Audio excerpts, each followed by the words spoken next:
এখানে আমি কিছু গ্লুকোজ গুলে রাখছি। তাহলে গ্লুকোজের যে দ্রবণটা আছে, গ্লুকোজ কি আমরা জানি এটা কিন্তু হচ্ছে রিডিউসিং সুগার। ওকে, তাহলে আমরা এখন ফার্স্টে কি করব দেখো। আমরা হইতেছে এই যে এখানে একটা টেস্ট টিউব হোল্ডার দিয়ে হচ্ছে এইভাবে একটা টেস্ট টিউব ভালো করে হচ্ছে ধরে নিব। ওকে, তো ধরে ধরে এটা এখানে হচ্ছে রাখলাম।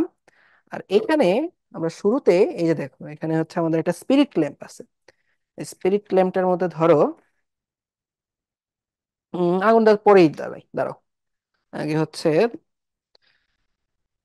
এদের কাজকর্ম আমরা সেরে নিই। ফার্স্টে আমরা কি করবো, এখান থেকে বেনেডিক্ট দ্রবণটা হচ্ছে নিব।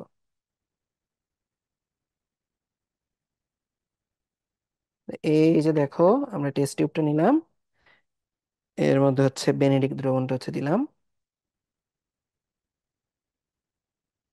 আর একটু দিয়ে দিলাম, আর একটু দিলাম। ওকে, আচ্ছা এটা এখানে হচ্ছে শেষ। তারপরে নাকি আরেকটু দিয়ে দিই,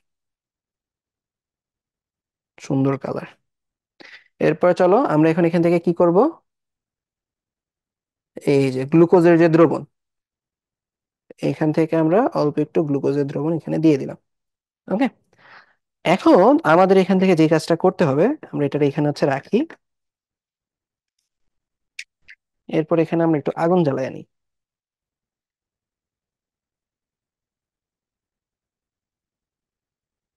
ওকে, আগুনটা জ্বালানোর পরে আমরা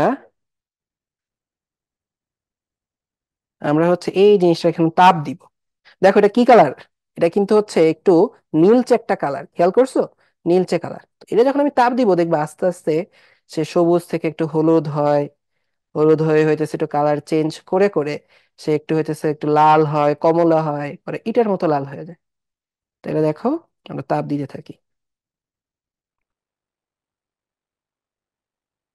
দেখতেছো ওই যে চেঞ্জ হইতেছে সবুজ থেকে, এই যে দেখো একটু হলুদ হয়ে তারপরে এই যে হচ্ছে কিরকম কমলা টাইপ হচ্ছে ইটের কালারের মতো হয়ে যাইতেছে। ঠিক আছে, তো কেন এটা এরকম কালারটা চেঞ্জ করলো ভাইয়া? কারণ কারণ কি, কারণ হলো এর মধ্যে আমাদের একটা বিজারক একটা হচ্ছে চিনি এখানে হচ্ছে ছিল। সেটা হচ্ছে কি রিডিউসিং সুগারটা এখানে আমরা গ্লুকোজ রাখছিলাম, কিন্তু এখানে যদি হচ্ছে আমরা একটা নন রিডিউসিং সুগার রাখতাম, যেমন কি ছিল ধরো হচ্ছে আমরা চালের গুঁড়া রাখতাম, অথবা ধরো এখানে যদি হচ্ছে আমরা সুক্রোজও রাখতাম, নর্মাল চিনি যদি এখানে গুলে নিতাম, তাইলে কিন্তু এটা কালার চেঞ্জ করতো না, এটা নীল নীলই থেকে যেত। ওকে, তাহলে দেখো এখান থেকে সুন্দর করে আমরা এই জিনিসটা দেখে নিলাম।